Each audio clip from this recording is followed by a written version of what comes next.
আজকে আমাদের সাপ্তাহিক ছুটির দিন। তো চলুন আপনাদের নিয়ে মুন্সিগঞ্জ ঘুরে আসা যাক। আপনারা হয়তোবা অনেকেই জানেন যে আমার গ্রামের বাসা হচ্ছে মুন্সিগঞ্জ, যেটা ঢাকা থেকে মাত্র 30 কিলোমিটার। সো মুন্সিগঞ্জ সদর থেকে আমাদের গ্রামের দূরত্ব বা আমাদের বাড়ির দূরত্ব হচ্ছে 15 কিলোমিটার। আসলে ব্যস্ততার কারণে ঢাকাতেই থাকা হয়, গ্রামে তেমন আসা হয় না। যখনই ছুটি পাই বা মন চায় মাঝে মধ্যে আসি গ্রামে। আমাদের আসলে গ্রামটা খুবই সুন্দর, ঠিক আছে, নিজের বাড়িতে আসলে মনটা খুবই ভালো লাগে। আসসালামু আলাইকুম এভরিওয়ান, কেমন আছেন সবাই? আশা করছি অনেক অনেক ভালো আছেন। আমি এখন অবস্থান করছি মুন্সিগঞ্জ সদরে। মুন্সিগঞ্জ সদর থেকে 15 কিলোমিটার দূরে এটা হচ্ছে আলুর জমি। এই এলাকা জুড়ে সম্পূর্ণ আলুর জমি। আর মানে মুন্সিগঞ্জে আসলে এমনিতেই প্রাণটা জুড়িয়ে যায়। মানে আমার বাসা কিন্তু মুন্সিগঞ্জ, আপনারা অনেকে জানেন হয়তোবা। তো মুন্সিগঞ্জের নিজ গ্রামে আসছি অনেকদিন পর, খুবই ভালো লাগতেছে, পরিবেশটা অনেক সুন্দর।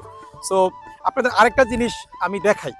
আমার সামনে দেখেন, এগুলো হচ্ছে আলুর জমি, কিন্তু এগুলো কিন্তু সম্পূর্ণ আলু গাছ খুবই সুন্দর, মাশাল্লাহ, তরতাজা। হয়তো বা 15 থেকে 20 দিন পরে এগুলো উত্তোলন করা হবে, আলু হয়ে যাবে। আর এই পাশটাতে দেখেন, এগুলো কিন্তু পেঁয়াজ। মাশাল্লাহ, পেঁয়াজগুলো কিন্তু খুবই সুন্দর, গাছগুলা কিন্তু খুবই তরতাজা হয়েছে। আপনারা যদি একটু দেখেন, এগুলো হচ্ছে পেঁয়াজ।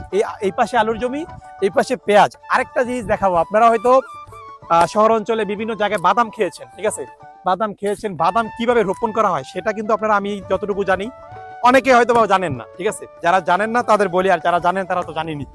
একটু দেখাও, আমার সামনে আসো। এখানে কিন্তু বাদাম রোপণ করা হয়েছে। এগুলো হচ্ছে পেঁয়াজের সাথে সংমিশ্রণে বাদাম। এই যেগুলো কিন্তু বাদাম গাছ, খুবই সুন্দর বাদাম গাছ হচ্ছে। এই পাশটা থেকে আমি আরেকটু ভালোভাবে যদি দেখাই, এই যে এই পাশে খুব সুন্দর হয়েছে। মানে দেখাও, পেঁয়াজের সারিতে, মানে দুইটা করে সারি আছে, একটা সারিতে পেঁয়াজ রোপণ করেছে, পাশাপাশি আরেকটা সারিতে হচ্ছে কি বলে বাদাম। সো এত সুন্দর, এগুলো হচ্ছে মুন্সিগঞ্জে সম্ভব। মুন্সিগঞ্জের মাটি হচ্ছে উর্বর। আসলে এই যে পেঁয়াজ কিন্তু সব মাটিতে হয় না, বাদাম সব মাটিতে হয় না। পেঁয়াজ বাদাম শুধুমাত্র বেলে মাটিতে খুব ভালো হয়। অন্যান্য মাটিতে হয়, বাট বেলে মাটিতে এটার ফসলটা খুবই ভালো হয়, ঠিক আছে।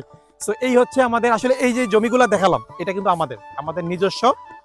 পেঁয়াজ বলেন, বাদাম বলেন, এগুলো সব আমাদের নিজস্ব। এগুলো হয়তো বা 20 থেকে 25 দিন আগে রোপণ করা হয়েছে, আরো 20 থেকে 25 দিন পরে এগুলো উত্তোলন করা হবে। মাশাআল্লাহ, আমাদের গ্রাম অঞ্চলের যে মানুষগুলা, তাদের কোনো কিছু কিনে খেতে হয় না, ঠিক আছে, কোনো কিছু কিনে খেতে হয় না। সব শাকসবজি একবারে তরতাজা ফ্রেশ থাকে, আমরা নিজেরা জমি থেকে সংগ্রহ করি, ঠিক আছে। সো এই পাশটাতে অনেক জমি, অনেক ফসল। এই যে এই পাশটাতে আলু। আপনাদের আরেকটা জিনিস দেখাবো, আসেন আলু দেখাবো, ঠিক আছে, দেখাবো যে আলু হয়েছে কিনা, কতটুকু বড় হয়েছে। এই আলুগুলা অলমোস্ট আপনার এই গাছগুলা 2 মাস হয়ে গেছে। সাধারণত 2 থেকে আড়াই মাস পরে আলু উত্তোলন করা হয়। সো অলরেডি 2 মাস হয়ে গেছে, কিছুদিনের মধ্যেই আলু উত্তোলন করা হবে। সো দেখাই আপনাদের আলু কতটুকু হয়েছে। আমার সাথে আসো এখানে। এটা অবশ্য আমাদেরই জমি, মাশাল্লাহ, দেখতে পাচ্ছেন এই যে আলু।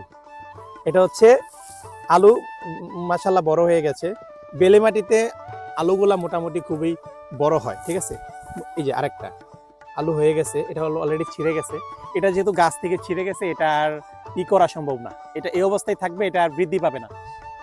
তো এই হচ্ছে আলু, এভাবেই আলুগুলা বড় হচ্ছে।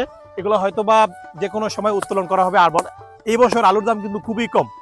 মানে আলু রোপণ করার ক্ষেত্রে যে প্রসেস, সার দেওয়া লাগে, ক্ষেত নিড়ানি দেওয়া লাগে, ওষুধ দেওয়া লাগে, কীটনাশক দেওয়া লাগে, সবকিছু মিলে এবারের মুন্সিগঞ্জের আলু চাষিরা আসলে অতটা স্বাবলম্বী হতে পারবে না। তাদের যে খরচ, রোপণ করার চাষাবাদের যে খরচ অনুযায়ী তাদের মুনাফাটা খুবই কম থাকবে, ঠিক আছে। তো আশা করি তারপরেও আমাদের যে মুন্সিগঞ্জের ঐতিহ্য, আলু সব সময় থাকবে। তো আমাদের এই নিয়ে হচ্ছে আমাদের মুন্সিগঞ্জের জীবন। আপনারা আসবেন আমাদের মুন্সিগঞ্জে একদিন, এসে সব দেখে যাবেন, আপনাদের দাওয়াত রইল। আসসালামু আলাইকুম।